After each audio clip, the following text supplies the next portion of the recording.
મહીસાગરના બાલાસિનોરમાં પ્રશાસનના પાપે ખેડૂતો પરેશાન।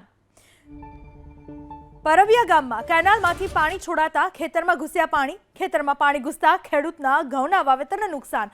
વગર વરસાદી પ્રશાસનના પાપે ખેડૂતોના ખેતરો ફેરવાયા બેટમાં। 25 થી 30 વીઘા વાવેતરમાં નુકસાનનો ખેડૂતનો દાવો।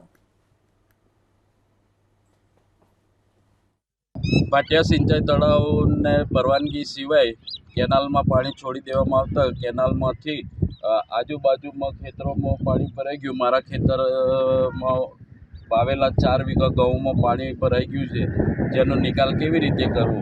મને વળતર કોણ આપશે? મારી નુકસાની સામે કોણ જોશે? સિંચાઈ તળાવમાં જે કોઈ જવાબદાર વ્યક્તિઓ છે એમના ધ્યાન દોરતા હજુ સુધી કોઈ સ્થળ પર આવેલ નથી અને કોઈ જવાબદારી લેતા નથી। એકબીજાના માથે ખોટ ઓળે છે। પરવિયા ગામમાં કેનાલમાંથી પાણી છોડાતા ખેતરમાં ઘૂસ્યા પાણી। ખેતરમાં પાણી ઘૂસતા ખેડૂતના ઘઉંના વાવેતરને નુકસાન। વગર વરસાદી પ્રશાસનના પાપે ખેડૂતોના ખેતરો ફેરવાયા બેટમાં।